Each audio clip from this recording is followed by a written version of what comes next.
Good day everyone. So kaninang umaga, naayos natin yung paglilipatan ng ating mga 3 months old na ano yun, ongoing 3 months old na mga pabo. So yun, mga alaga. Bonbon. Yung gansa, yung pabo.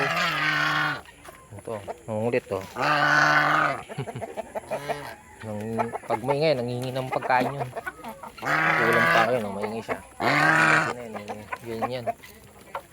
So ayun, yung kaninang ginawa natin, naayos natin yung kulungan. Matagal din bago natin naayos kasi hindi pa natin sila dun sa ito. Yan sila. Yung 4 na pabo, ongoing 3 months, tapos yung 2 heritage chicken.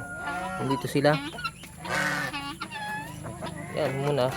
For the meantime, yung lagayan ng prutas. Kasi umulan eh.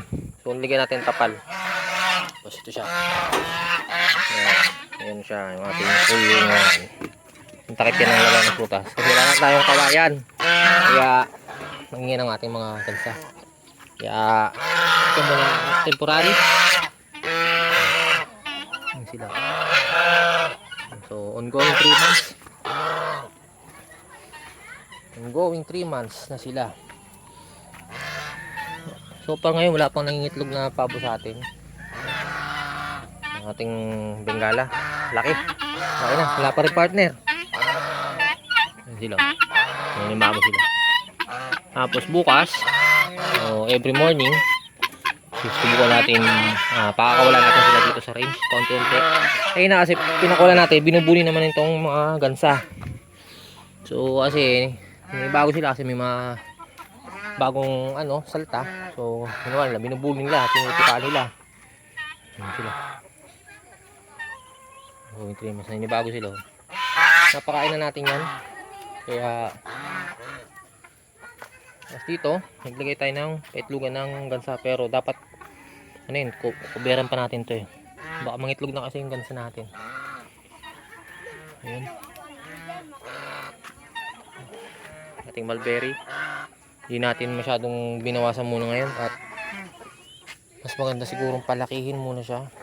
Palaguin muna yung dahon ng ating mulberry. So ayan. Yung bago, lagyan natin doon ng semento na yung crack na semento. Ang pinaka-flooring nila. So ayan, dyan sila. Lipat na natin para kahit paano masalang sila dito sa range. Ito na yung pinaka magiging idea nila na dito talaga sila, dito na sila. Ang gansa. Ito mangingitlog na to eh. Tapos yun ating pabo, mangingitlog na yan. Ito for sale yan, yung manok natin yan. Ito papaliin mo natin, black castor lord.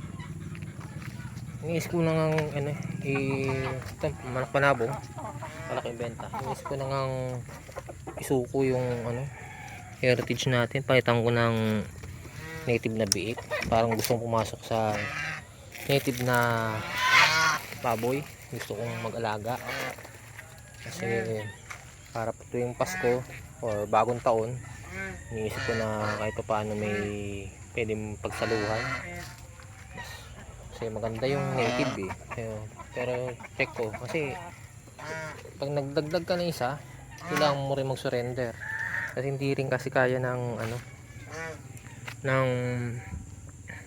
tayo ito, pera, financial. So kaya nga hindi muna tayo nagpapadami ng mga alaga. May kambing pa tayo. So, isa pa yun. Yung sa kambing medyo hanggang dalawa lang talaga ang kaya ko alagaan. Nahihirapan ako kasi walang may mga damuman dito kasi may tanim pa kasi. Siguro pag tinanggalan ni Papa Ninis yung tanim niya sigarilyas, kasi pag hindi na ito tumubo yan, tatanggalin niya ata yan. So yan natin nilalagay ang ating mga kambing. Nahihirapan na rin ako pero okay lang, masaya pa rin naman kasi pa rin may alaga. Siyempre may yun tayong pagkukunan ng ng pagkain kahit pa paano, bukod sa gulay. So ayan, ating range. Bumagsak yan kanina. Inayos lang natin. Ito, lagyan natin. Lagay tayo dito. Isa, maglagay tayo ng kawayan. Bala kong hatiin. Tapos doon yung pabo sa manok, magsama-sama doon. Tapos dito, yung gansa natin. Dito lang sila siguro. Bala kong ihiwalay sila. Bala kong hatiin tong range na to. Yung may malunggay doon. Medyo malago na.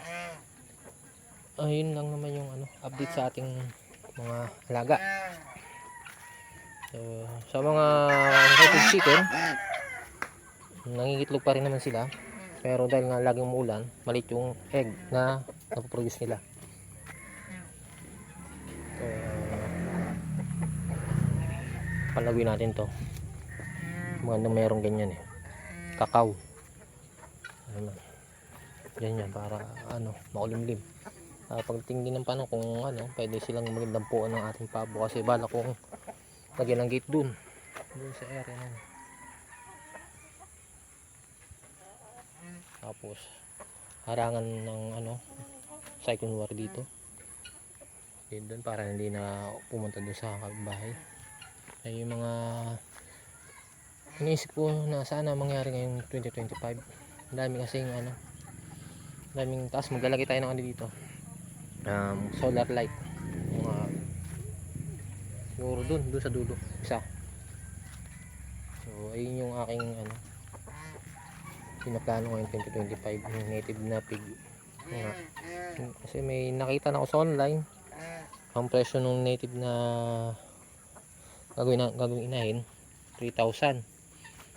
Ngayon pag mandamihan 2,500. Plano isa lang.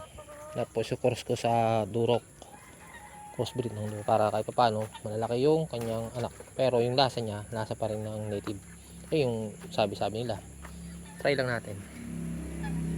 So sisimula ng mag-uwian yung ating dito, pinakasilungan ng ating mga manok. Yan sila, yan, simula silang umuwi. Ito, nagtanong tayo kanina, mulberry tree. Tapos ayun din, magandang pakain din niya sa mga native na manok, native na baboy, yung pabo, yung mulberry.